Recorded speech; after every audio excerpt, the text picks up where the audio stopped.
पीले दांत वाली बहू। रंजना कभी ब्रश नहीं करती थी। उसे कितनी बार उसके माँ बाप ने डांटा, लेकिन उसका कोई असर उस पर होता ही नहीं था, जिस कारण से उसके दांत पीले पीले हो जाते हैं। शादी के बाद अरे बहू, वैसे तो तुझ में कोई कमी नहीं है, पर तेरे दांत इतने पीले कैसे हैं बेटा? कैसे मतलब? कोई सर्जरी थोड़ी ना कराई है। वो तो क्या नाम, मैं ब्रश नहीं करती थी तो पीले हो गए। अब क्या करूं? आप कहें तो लाल करवा लूं या फिर काले? यार ये क्या है, क्यों माँ से लड़ रही हो? लड़ रही हूँ? अरे मैं लड़ रही हूँ या ये बोल रही है कि दांत पीले हैं, पीले।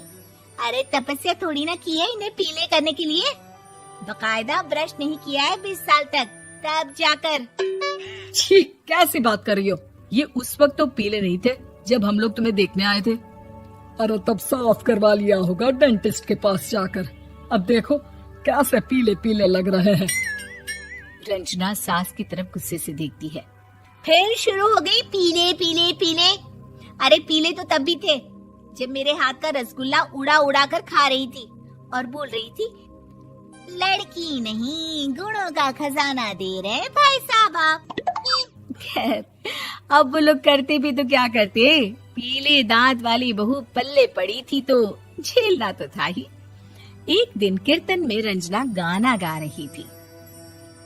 अरे कमला बहन, माँ का द्वार है, यहाँ तो सब शुद्ध होकर आते हैं, फिर अपनी बहू को ब्रश भी नहीं करवाती तुम।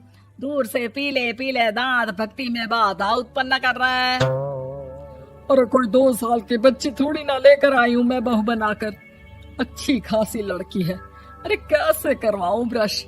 ये तो उसे खुद करना चाहिए ना। अब माँ बाप तो इसके जैसे तैसे निपटा दिए, ये नहीं सोचा कि सास कैसे संभालेगी। सास बहू को लेकर घर आ जाती है, लेकिन सोच लेती है कि अब इसे लेकर कहीं नहीं जाएगी। अगले रोज बहू कहती है, अरे क्या हो गया, मंदिर नहीं जाना क्या? कीर्तन का वक्त हो रहा है। मेरी मधुर वाणी से कान्हा जी जागते हैं और सोते हैं। आप तो जानती है ना उनकी भक्ति में कितना मन लगता है मेरा। वो क्या है ना, तबीयत ठीक नहीं लग रही है मेरी, आराम करूंगी मैं। तबीयत ठीक नहीं लग रही? अभी तो मिथुन के गाने पर नाच रही थी आप, और अब बोल रही है कि तबीयत ठीक नहीं लग रही। अरे भक्ति में मन लगा लो सासू माँ, ऊपर जाना है, क्या मुंह दिखाओगी आप? हाँ? सास को बहू की बात पर गुस्सा आ जाता है। मैं क्या मुंह दिखाऊंगी, इसकी चिंता तो ना कर, समझी? अपने मुंह की चिंता कर, जो ये पीले पीले दांत लेकर हर जगह पहुंच जाती है। पता है लोग कितना मजाक बनाते हैं। ना जी ना, मैं नहीं जाना कहीं तेरे साथ। तो ये बात है। कोई ना, मत जाओ, मैं अपने कमरे में ही बैठकर भक्ति कर लूंगी। ऊपर वाला दांत थोड़ी ना देखता है, मन देखता है, भावना देखता है। और अरे बस बस, तू सब कुछ दिखा, बस ये सफेद चमकदार दांत ना दिखाना किसी को, है? जा यहाँ से। बहू को सास की बात का कोई फर्क नहीं पड़ता। वो तो जैसी थी वैसी ही रह जाती है। सुबह नहाकर किचन में खाना बनाना, फिर खाना खाना, कीर्तन भजन करना और सो जाना। एक दिन, माँ जी मैं सहेली के घर जा रही हूँ, शाम को लेट आऊंगी। हाँ हाँ तो जाना, मैंने कौन सा तेरी आरती करनी है घर पर बैठकर। रंजना सहेली के घर जाती है, जहाँ वो पार्टी में जाने की तैयारी कर रही होती है। अरे शिखा, कहाँ जाने की तैयारी कर रही है? मैं गलत वक्त पर आ गई क्या? अरे नहीं यार, उल्टा सही वक्त पर आ गया।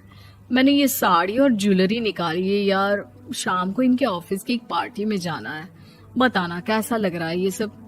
नहीं यार, इस ड्रेस के साथ तो वो वाली ज्वेलरी अच्छी लगेगी। हाँ हाँ सही बोल रही है, मैंने ध्यान ही नहीं दिया। वैसे तो हमेशा से मस्त फैशन सेंस रखती है। तो बड़ा जाती होगी ना पति के साथ पार्टी में। रंजना कुछ नहीं बोलती, बस सोचती है कि यार काश ये बात सही हो जाती। पर मैं क्यों नहीं जाती पार्टी में? क्या इन लोगों की कोई पार्टी होती नहीं होगी? रंजना घर आती है और रात में पति से सवाल करती है, एक बात बताइए, आप मुझे किसी पार्टी में क्यों नहीं ले जाते? क्या आपकी यहाँ ऑफिस में पार्टी नहीं होती? पति बेचारा क्या कहता कि दांत पीले हैं तुम्हारे इसलिए। अरे कोई पार्टी होती नहीं हम लोगों के ऑफिस में, तो कहाँ से लेकर जाऊं? और मार्केट, मॉल, कहीं वीकेंड घूमना, कहीं तो। अरे यार सारे हफ्ते में एक छुट्टी मिलती है, तो सोचता हूँ कि आराम ही कर लूं। क्यों? रंजना मन मार के रह जाती है। पहले कभी सास के साथ मंदिर जाया करती थी, लेकिन वो भी सास ने ले जाना बंद कर दिया। घर बैठी बैठी रंजना बोर हो जाती है। तभी उसे आइडिया आता है और वो मायके जाने का सोचती है। सासू माँ, 2 दिनों के लिए मम्मी के घर जा रही हूँ। अच्छा अच्छा ठीक है, आराम से जा। और हाँ, माँ से कुछ अच्छी आदत सीख कर आना कि कैसे शरीर के हर भाग की तरह दांतों की सफाई भी जरूरी होती है, समझी? शुरू हो गई ना आप। वो लोग आपकी तरह नहीं है कि छोटी छोटी बात का बतंगड़ बना दे। उन लोगों के लिए मैं मायने रखती हूँ, ना कि मेरे पीले पीले दांत। रंजना माँ को बिना बताए उन लोगों को सरप्राइज देती है, लेकिन जैसे ही वो दरवाजे पर पहुंचती है, अंदर देखती है कि घर वाले कहीं जा रहे होते हैं। अब माँ, काश रंजना दीदी के दांतों वाली प्रॉब्लम नहीं होती, तो वो भी हम लोगों के साथ चलती ना बुआ जी की बेटी की शादी में। हाँ बेटा, लेकिन अब उसे कौन समझाए कि उसको उसके पीले दांत नहीं दिखते, लेकिन उसके आसपास के लोगों को कितना एम्बैरेसिंग फील कराते हैं। मुझे तो कितनी बार उसके स्कूल की टीचर ने शिकायत की कि उसके साथ कोई लड़की बैठना भी नहीं चाहती, और ना ही कॉलेज में कोई उससे बात करना चाहता था। लेकिन पता नहीं क्यों उसे ये बात समझ में ही नहीं आती। कोई कमी नहीं है उस लड़की में, बस यही कि दांत पीले हैं। वो तो भला हो जीजा जी और उनकी माँ का, जो दीदी को जैसी है वैसे ही रखा हुआ है। रंजना को अपने घर वालों की बात सुनकर बहुत दुख होता है।